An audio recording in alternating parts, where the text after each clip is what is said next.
Hello everyone, this is Own Wall Street with the tradersperspective.com, taking a look at GDX on the weekly, daily, and 4-hour time frame.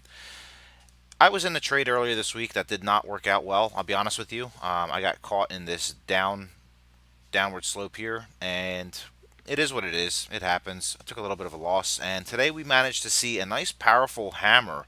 Um, it was a good day for GDX. It was a nice day for gold, and I think we can attribute all this to pretty much the tax reform plan put out by the Trump administration. So thank you, sir. Anyway, we did bounce off of this level here around 21 triple six, and we did just kind of see some sell pressure just before this resistance line here at around 2250. So around 2240, we actually saw sellers come in and take some profits at the end of the day.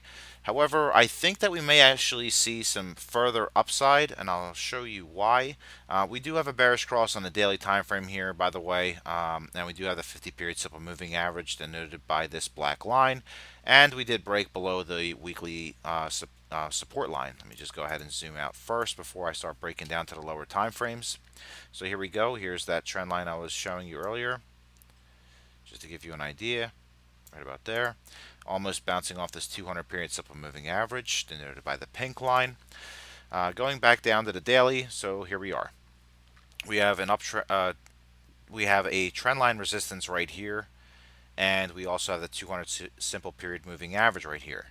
We have a gap here, and we have a gap here, and we have a nice bullish hammer here. So where do we go from here? Let me drop down to the 4-hour time frame like I was initially going to do a few seconds ago, and zoom out just a little bit for you guys, or you people, and kind of just bounce back up here is what I'd be looking for, is a break.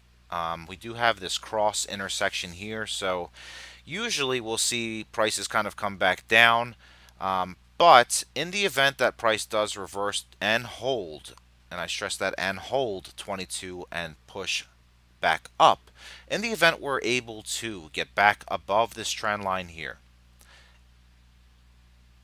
and possibly close above this 200 period simple moving average, we would be looking like possibly to go back into this trend line here. So back between this line here and this trend line here.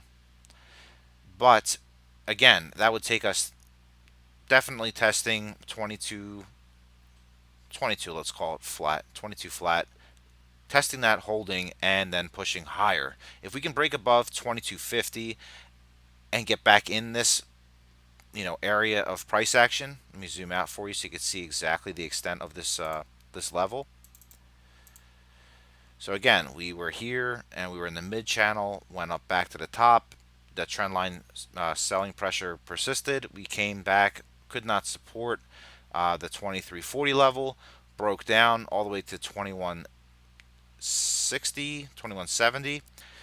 Now, the level that I'd be looking at is definitely holding 22 and getting back above 2250.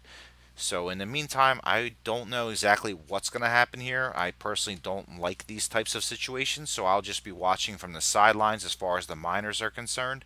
But in the meantime, if you are in GDX or NUGT, please be sure to mind your stop losses and always remember your risk management. I'm going to go ahead and load NUGT for you. Get rid of the volume because I really don't pay attention to it too much, at least not for our video purposes. So I will go back to the daily time frame, and you can see here that we've been kind of just trying to find support. We did bounce off this level here, and this is the daily time frame.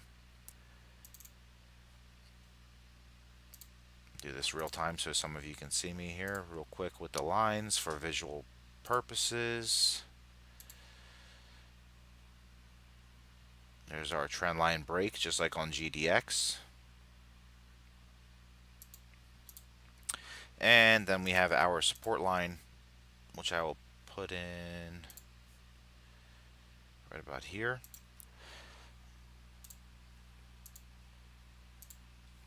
Okay, so now you can see we have a bearish cross on the daily here, 50 period simple moving average rolling over.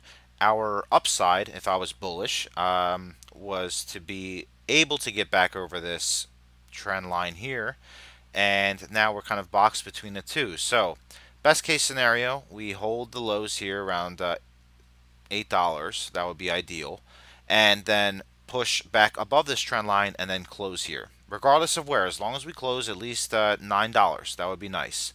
That's what we'd be looking for. Get back in this area of price action and then push back up would be the goal. So, in short, if I drop down to the 4 hour time frame, I will show you exactly what I'm talking about here. Looking for prices to hold this $8 level right about here. Okay. And if we can get back above this level and close near 9, doesn't have to be above this 200 period simple moving average or my moving average here, or close this gap. Okay.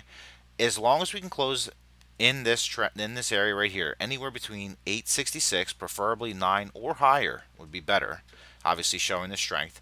That is when we can get bullish on GDX again and NUGT. So this is the NUGT chart. However, GDX is pretty much the same as NUGT tracks GDX movement. So again, maintain 8, push higher, break and close above $9 here. Break above 850 and close at 880 or higher. $9 ideal, plus would be greater, obviously showing the strength. In the near term, I think the Bulls have their work cut out for them. I will be watching from the sidelines. It's up to you what you want to do. If you do choose to trade this and go long, please manage your stop losses. Risk management is important. Preserve your capital. This is Own Wall Street with thetradersperspective.com. This has been a presentation of GDX and NUGT. Have a great evening.